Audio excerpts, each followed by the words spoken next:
ኦሪት ዘፍጥረት ምዕራፍ 1 በመጀመሪያ እግዚአብሔር ሰማያትንና ምድርን ፈጠረ። ምድርም ቅርጽ የለሽና ባዶ ነበረች።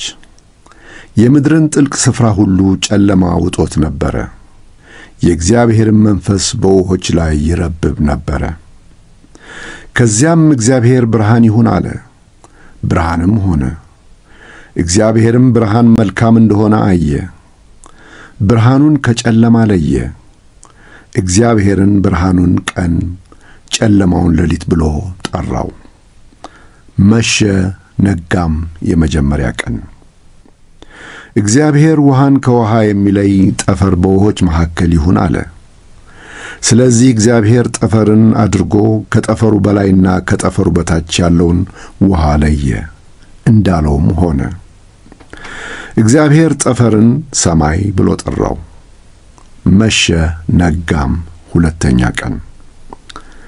ከዚያም እግዚአብሔር ከሰማይ በታች ያለውን ውሃ በአንድ ስፍራ ይከማች፣ ደረቁ ምድር ይገለጥ አለ፣ እንዳለውም ሆነ።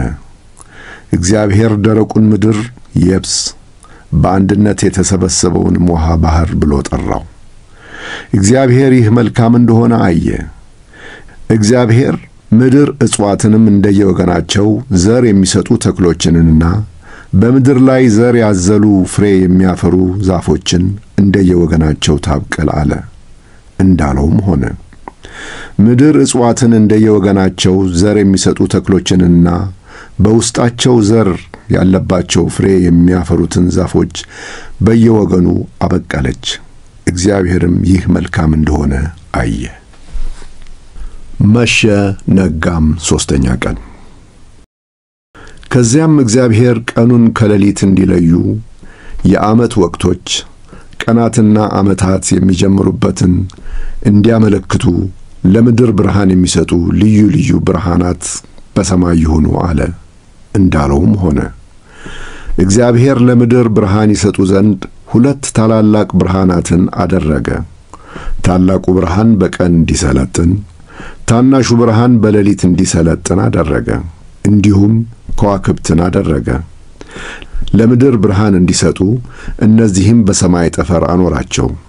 ይኸውም በቀንና በሌሊት እንዲሰለጥኑ፣ ብርሃንን ከጨለማ እንዲለዩ ነው።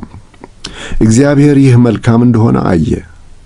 መሸ ነጋም አራተኛ ቀን።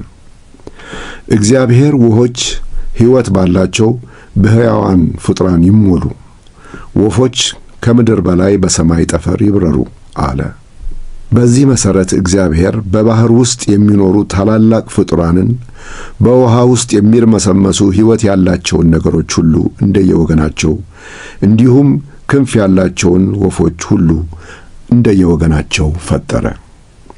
እግዚአብሔር ይህ መልካም እንደሆነ አየ። እግዚአብሔርም ብዙ ተባዙ፣ የባሕርንም ውሃ ሙሏት፣ ወፎችም በምድር ላይ ይብዙ ብሎ ባረካቸው። መሸ ነጋም አምስተኛ ቀን። እግዚአብሔር ምድር ሕያዋን ፍጡራንን እንደየወገናቸው፣ ከብቶችን፣ በምድር ላይ የሚሳቡ ፍጡራንን፣ የዱር እንስሳትን እያንዳንዱ እንደ ወገኑ ታስገኝ አለ፣ እንዳለውም ሆነ።